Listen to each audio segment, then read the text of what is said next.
भिक्षुओं ने अपना। अब ये अपेक्षा है कि भारत का बौद्ध उपासक महाबोधि महाविहार को मुक्त कराने में अपना दायित्व सुनिश्चित करे। और ये लड़ाई तब आसान हो जाती है जब प्रथम संगति हुई तो अजात शत्रु ने पूर्णतः जिम्मेदारी ली बौद्ध भिक्षुओं के सामने खड़े होकर कि तथागत बुद्ध के 84,000 उपदेशों को मैं अपने कालवर, मैं अपने रहते हुए मैं बौद्ध भिक्षुओं की ऐसी विशाल संगति कराऊंगा जिनको रुकने के लिए, भोजन दान के लिए कोई असुविधा ना हो। और क्रमबद्ध ये संगति उसी प्रकार हुई उन्होंने शुरू की। तो बौद्ध उपासकों का इतना निष्ठावान धम्मदयात रूप देखा गया, इतनी श्रद्धा देखी गई, इतना विराट धम्म का भाव देखा गया। तो धम्म की जो गति प्रगति थी वो केवल पाटलिपुत्र नहीं रह गई, श्रावस्ती नहीं रह गई थी, वैशाली नहीं रह गई थी, राजगीर नहीं रह गई थी। बौद्ध उपासकों के प्रयास से भारत, अखंड भारत तक धम्म की वाणी गूंजने लगी थी। धम्म का प्रचार प्रसार अखंड भारत के हिस्से में होने लगा था।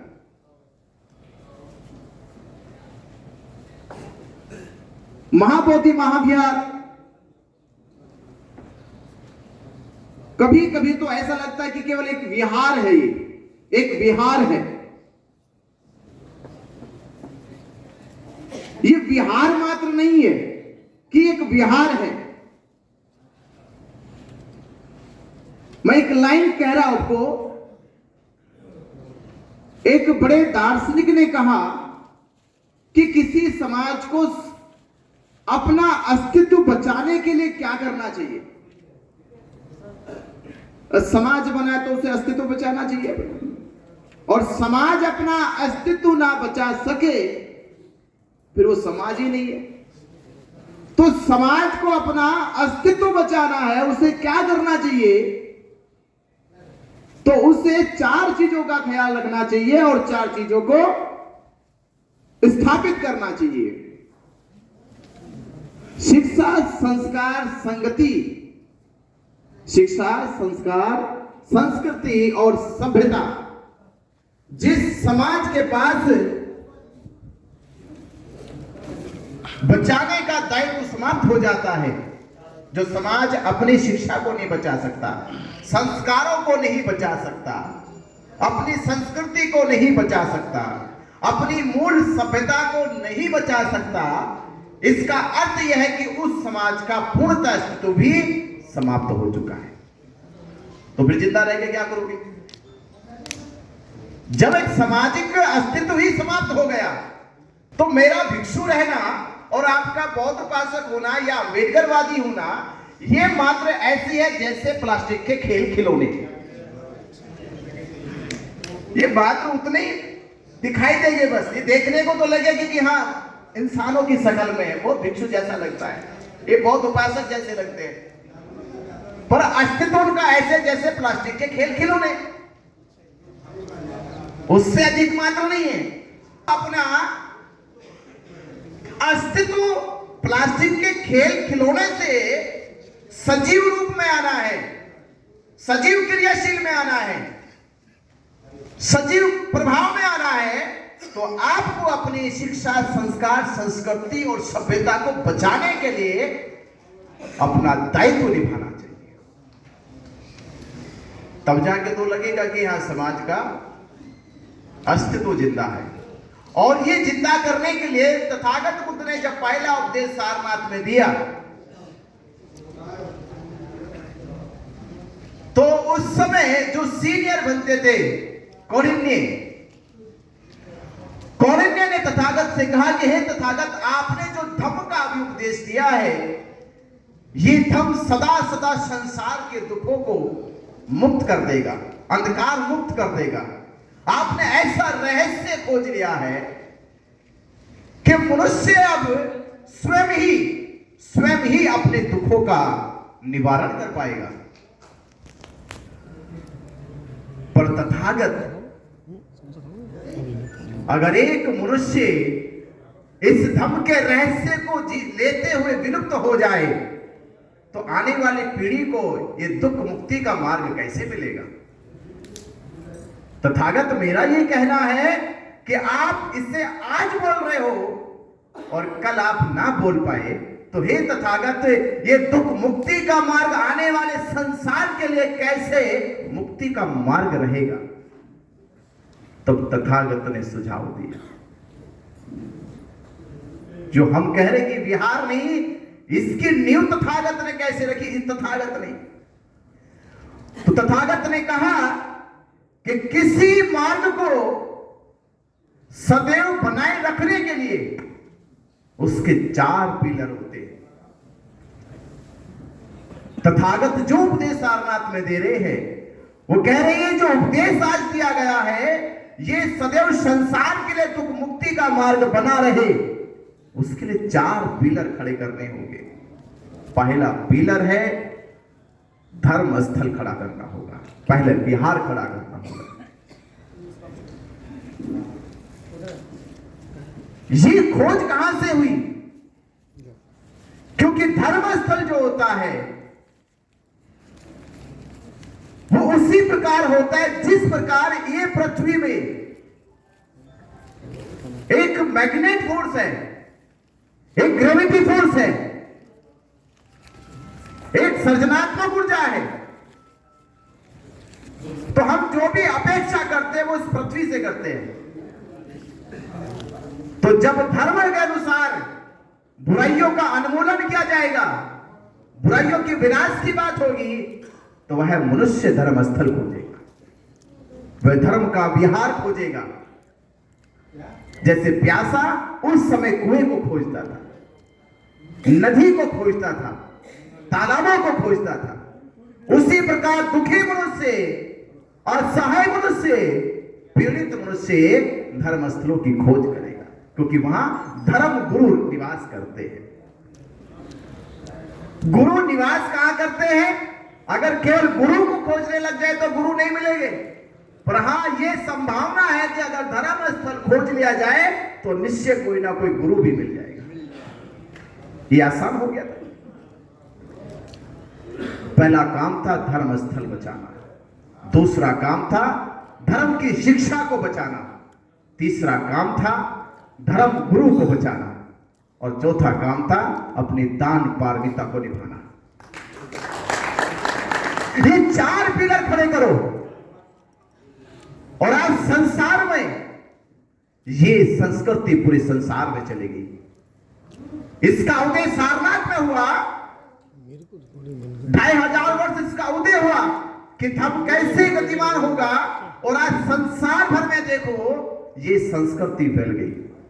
ईसाइयों ने भी ये अडॉप्ट करा, पहले धर्मस्थल चर्च बनाया, धर्म शिक्षा बाइबल बनाई, धर्म गुरु पोप पादरी बनाए, और धर्म को चलाने के लिए अपनी दान पारमिता निभाई। यही हमारे मुसलमान भाइयों ने भी किया। धर्मस्थल के रूप में मस्जिद का निर्माण हो गया, धर्म शिक्षा के नाम पे कुरान का निर्माण हो गया, धर्म गुरु के नाम पर मौलाना इमाम आ गए, पे ज़कात हो गया, दान आया। ये 4 ही पिलर हैं। यही पिलर हिंदुओं ने निभाए, यही पिलर सिखों ने निभाए, पर जिन्होंने इसका निर्माण किया बौद्धों के पास आज ये विलुप्त हो गए। ये दुर्दशा है बौद्धों की। बौद्धों के पास नहीं आज है, संसार के सभी धर्मों के पास यही है। सभी धर्म इनका पालन कर रहे, पर बौद्धों ने इसका निर्माण किया और बौद्धों के पास ये विलुप्त हो गए। जर्जर हालत में बुद्ध विहार है आपके। आप देखो, आप मथुरा है, मथुरा के मैं बौद्ध गए नहीं कर रहा, मथुरा के बुद्ध विहार देख लो, जर्जर हालत में हो गए। बुद्ध विहारों पे शिक्षा कितनी हमने संस्कृत की है, वो हमारे पास नहीं होगी। और धर्म गुरु का क्या वहां पर आदर सम्मान किया, ये हमारे सामने छिपा नहीं है अभी तक। और दान में हमसे बड़ा अब कोई हिसाब किताब वाला नहीं, दान बाद में, हिसाब किताब पहले। ये व्यवस्था महाबोधि महाविहार की है। इसलिए आपकी रुचि जो कम हुई है वो इसलिए हुई क्योंकि आपको इन 4 पिलर की ताकत का पता ही नहीं अभी तक। जिस प्रकार एक कुम्हार था, कुम्हार, वो अपने गधे पहाड़ियों पे चराता था। तो एक दिन उस कुम्हार को जब वो गधे चरा के ला रहा था अपने, तो उसे एक बहुत ही सुंदर पत्थर मिला, बहुत सुंदर पत्थर, कहने को हीरा कह सकते हैं आप। वो पत्थर मिला और वो पत्थर उसने उठाया। जब उठाया तो बहुत चमकीला पत्थर था। उससे लगने लगा ये कोई मामूली पत्थर तो नहीं है, बहुत कीमती हो सकता है, बहुत बहुमूल्य हो सकता है। वो उसे उठा के घर पे ले आया। जब उठा के घर में लाया तो एक दिन उसके यहां एक सुनहार आया कि भाई मेरे घर का कुछ बोझा है, उस बोझे को मेरे दूसरे घर पहुंचाना है। कुमार ने क्या किया था कि उसका जो सबसे वफादार और मेहनती गधा था, उस गधे के गले में वो पत्थर बांध रखा था। अब वो सुनार आया और सुनार ने पहले तो बातचीत काम धाम की और गधे की तरफ नजर गई तो सुनार के होश से उड़ गए। बोले आज तक मैंने अपनी बीवी को नहीं दिया ऐसा हीरा। वो तो हीरा सोचना कि मैंने अपनी पत्नी को आज तक हीरा नहीं दिया, इसलिए तो गधे को हीरा पैदा रखा।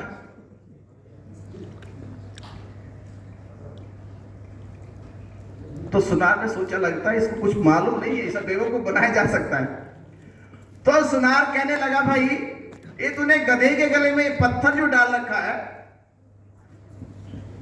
ये तुझे कहां से मिला है? बोला कि ये ही चढ़ते चढ़ते मिल गया हमें। तो हमारे लिए क्या, हमारे लिए तो पत्थर ही है। बोला कि मैं इसको खरीदना चाहता हूं, ये तेरे किसी काम का है नहीं और हो सकता है कि ये तेरे गधे के गले को ही कहीं ना कहीं ये नुकसान पहुंचा दे, इन्फेक्शन कर दे, तो तू इसको बेच दे। बोले कि बेच दूंगा, ले जाओ फिर तो से। तो सुनार कहने लगा कितने पैसे लोगे?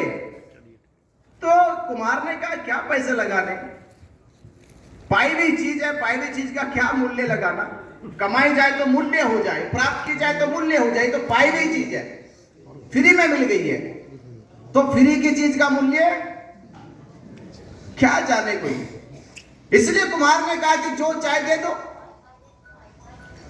अब कुमार तो सोच रहा था कि ये तो फ्री ले जाएगा और मैं फ्री दे भी दूंगा इसको, यह मेरा पुराना कस्टमर है और अगली बार जाऊंगा तो हो सकता है कि घर के कुछ सोने जवरात बनाऊंगा, उसने मुझे कुछ और छूट दे देगा, संबंध अच्छे बन जाए।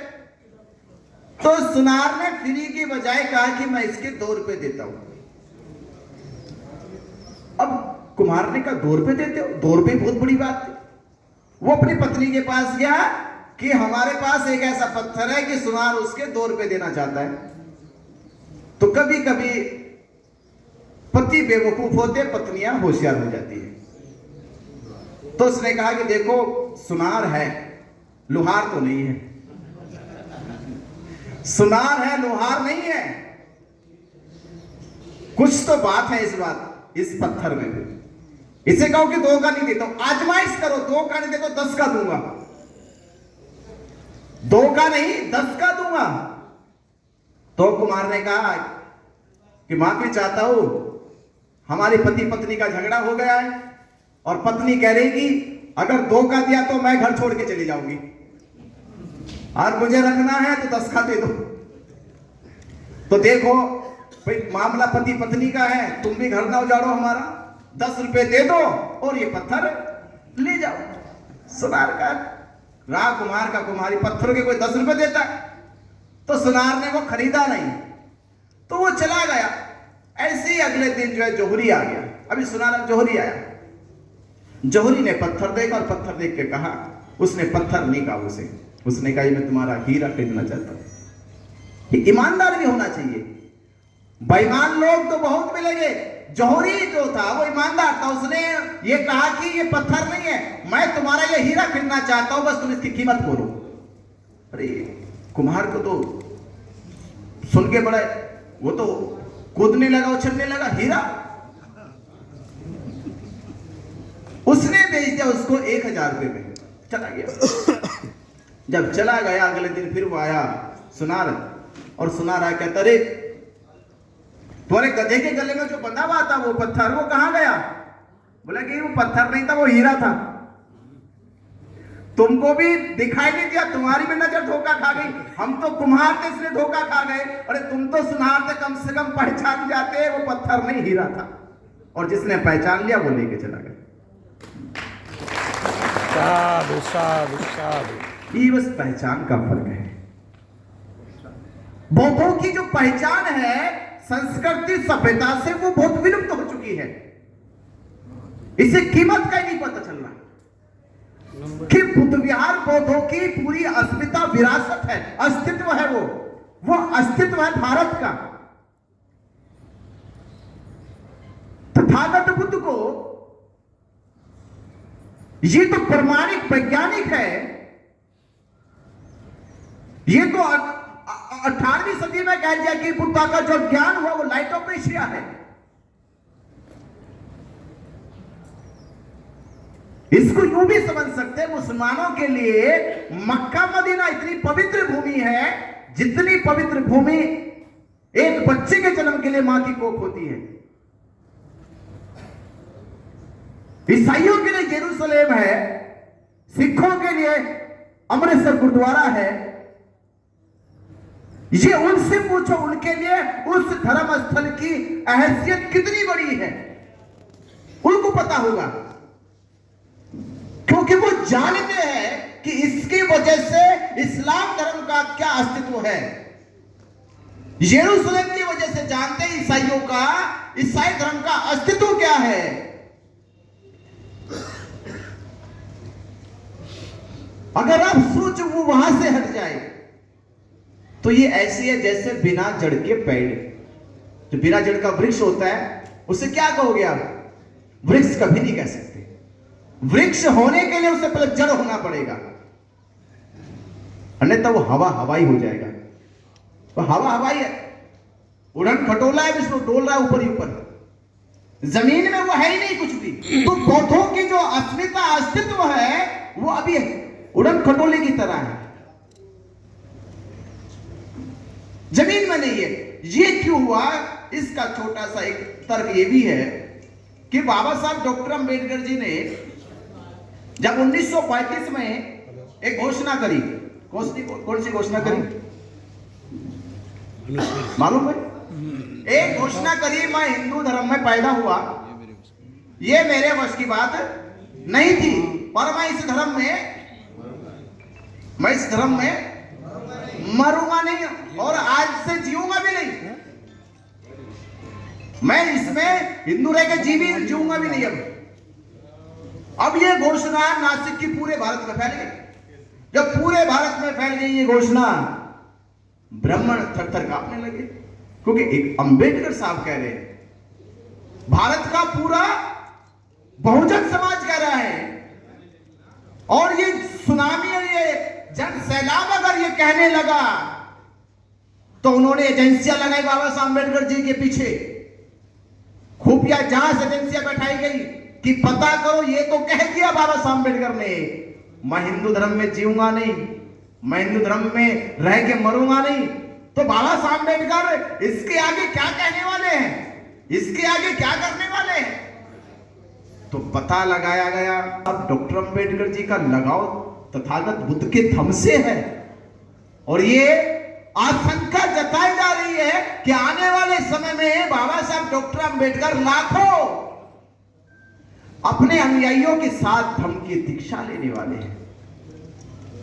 तो ब्राह्मण चालाक हुआ, सतर्क हो गया।